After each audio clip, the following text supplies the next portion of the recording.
Alibaba. If you're an investor in Alibaba, you're in the red because 5 years ago, if we look at this 5 year chart, it's about when it went on the US stock exchange, but it's down over 26%. And that's over 5 years, not 6 months, not a year, 5 years. This stock has been devastated. And I think this stock got really popular about, 6 months to a year ago. And a lot of people just saw this as a cheap stock that they think would turn around and go to the moon, but it hasn't been the case. And so I'm putting forth my opinion on why I think investors got this one wrong. I also want to say that I am not putting down anybody's decision if they got into the stock. We're all different investors. We all have different strategies and risk appetites. And for me, Alibaba just wasn't the stock for me. It didn't check the boxes to be put into my portfolio. And so I want to cover all this with you guys today. Everything Alibaba, a strategy that I have for international exposure. And then I just would love to hear your guys' opinion on this. I think it's a very um, big topic, owning international companies, especially Chinese companies. So I'd love to hear people's opinions on this. So before I get started, if you're new to this channel, I'd appreciate it if you subscribe, give it a shot. I am somebody that puts up, videos every week. I'm very consistent. I share my portfolio, I'm transparent, and I provide diverse quality, content and information. I do my best. I'm always improving. So be sure to hit the subscribe button. I think you'll enjoy my channel. Thank you very much. So let's dive in. So I saw red flags ever since I started researching Alibaba. And it got really popular, I'd say about 6 months ago. A lot of YouTubers started really pushing this stock and saying how they think that this is basically a guaranteed money maker.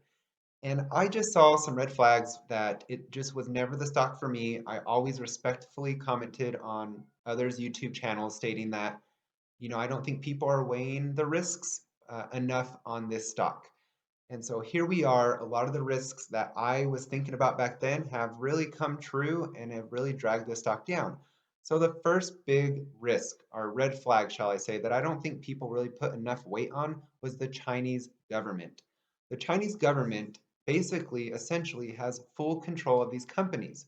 We've seen them put massive fines on these companies for no reasons or reasons that you kind of question. Alibaba's been one of those companies. These companies are forced to pay the government these fees. And I think that's just the government really probably taking the money for themselves, but it's how they go about it. And so it's happened. You even had Jack Ma, the CEO, disappear for months. I mean, there's sketchy stuff that goes on with, over there in China that I just didn't like. And so in researching this, I saw that as a big red flag and something that I put high up on my risk kind of, weight kind of chart, and decided that that was the biggest risk, was the Chinese government. Since then, as the year went on, you saw big names like Charlie Munger get into the stock, and he continues to defend it like every month, and then it just drops another 5-10%. So I wonder what his thoughts are now. But you see a lot of YouTube channels jumping into it, and people just, I think what they saw was a cheap stock. And even more so, people promoted this as the Amazon of China, but there's big differences between China and the US economy, right? We have a free market here in the US. They don't. We saw how they have fines, that they put up fines with their company. A lot of sketchy things happen. I'm going to put an example here after we talk about this for a bit of a company that kind of altered its financials to look better than it was. But this is something that happens a lot with the Chinese companies. I think because they're desperate to become number one over America, that it leads them to do sketchy things. So, you have people saying that it's going to be it's the Amazon of China, but that's very different than being the Amazon in the US. Trust me, there's a lot more regulations and protections here. It's a free market here. Amazon's, has a lot more opportunity to grow and capitalize on itself, where Alibaba doesn't. If it gets too big, the government's going to step in a way that America wouldn't even do. So that's another thing that was a kind of a red flag was people were touting it as the Amazon of China, but I think it's so separate because of the different governments and economies. It wasn't a comparison for me. So then you have now the SEC stepping in and saying they might delist 5 companies who aren't following regulations. Basically, they aren't going with approved auditing, companies, and so they can't trust the reports they're getting from these auditing companies. And they're saying if you don't comply by X date, you will be delisted, and the U.S. has that authority because it's on the U.S. stock exchange, right? So that's putting a lot of fear. That's also another red flag I saw because I'm like, if these companies aren't complying, why aren't they complying? What are they hiding? That's a tale as old as time, in my opinion. So that was another red flag. Now, I want to talk about kind of a little story about Luckin Coffee. Now, Luckin Coffee is was or it still is, but it's a Chinese coffee company basically that plummeted 80% after an investigation found that the COO fabricated cells in 2019.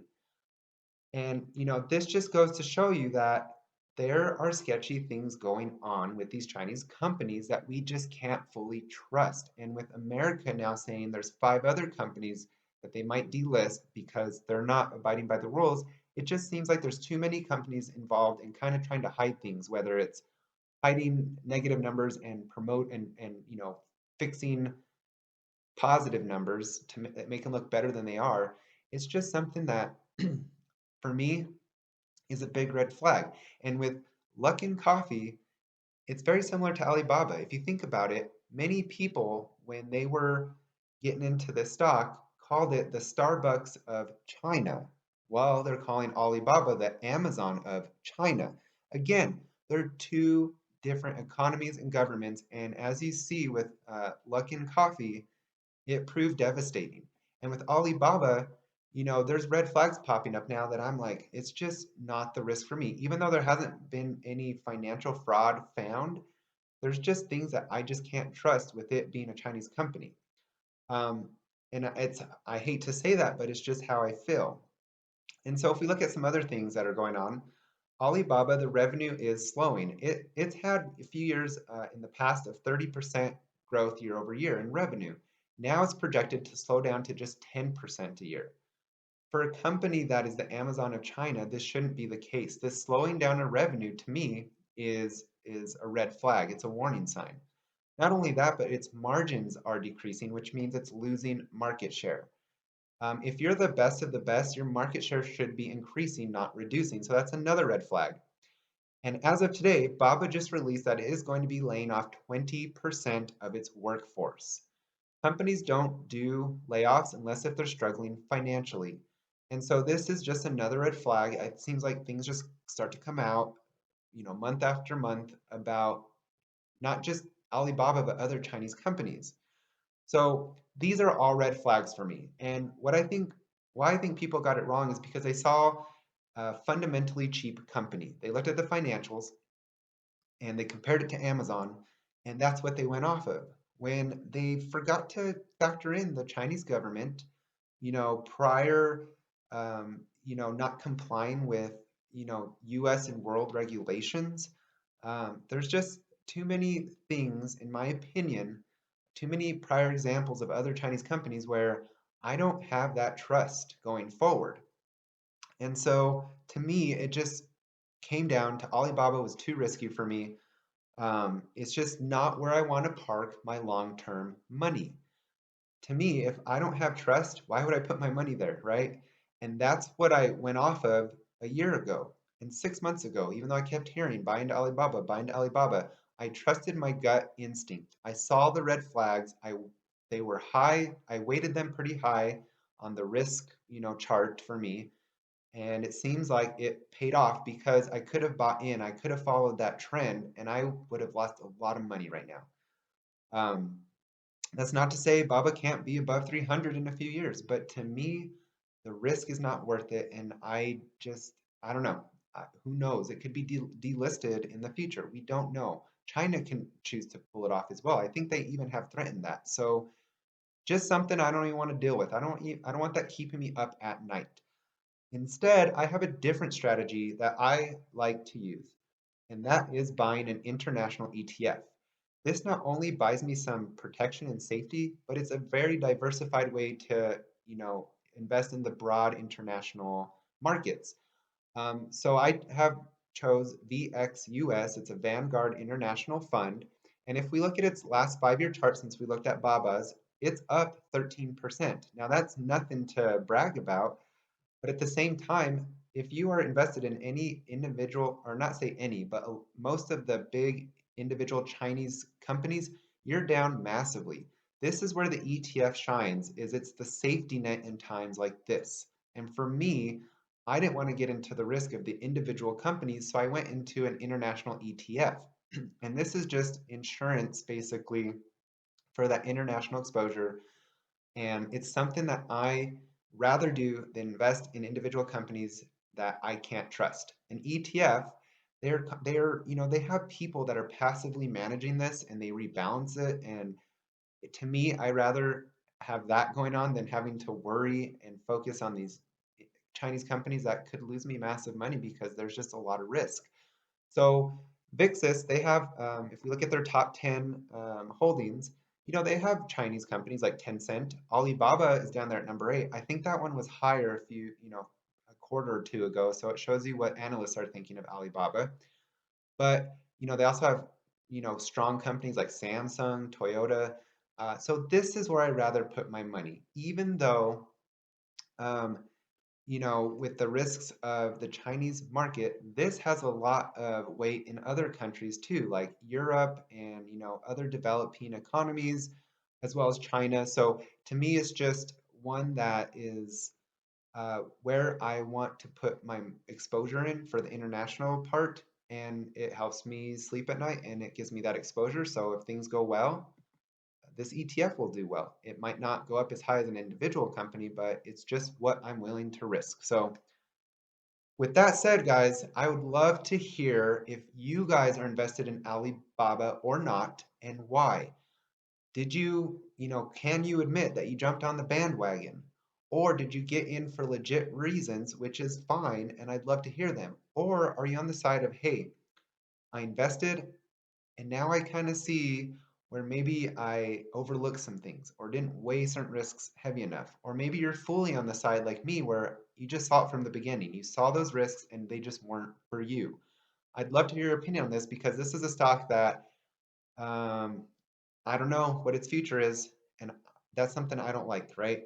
I like to see that these companies that I'm invested in have good solid, trusting projections, and they have good, solid histories, and they have good future prospects in innovating and acquiring companies, and their revenues growing, and their market shares growing, and they're in a country that don't have the risks of the Chinese economy and government. So with that said, guys, if you're in Bob and you've lost money, I feel for you, and I hope it does turn around because I know what it's like to be in a company that has lost a lot of value, Facebook. But at least with Facebook, it's an American company, and I think it's something that I don't have to worry about them, as much at least because we're very regulated here in the U.S. Uh, faking numbers or things like that. It can always happen, but I think the risk is so much less with American companies. So, anyways, I next time I'll probably do a stock that I'm bullish on to pick up the happiness a little bit. But I felt I had to put this out in Baba because it's been sitting on my mind. I've been seeing a lot of YouTubers push it over the last 6 months to even a year. And for me, I just kind of saw all this from the beginning, and then things kept on just adding into it. And I just respectfully would comment and just say, I think the people aren't weighing these risks high enough. And you got to be careful when you're on YouTube and stuff, and you're kind of promoting these stocks because people will listen and follow. And for me, it just wasn't. It was a gut feeling.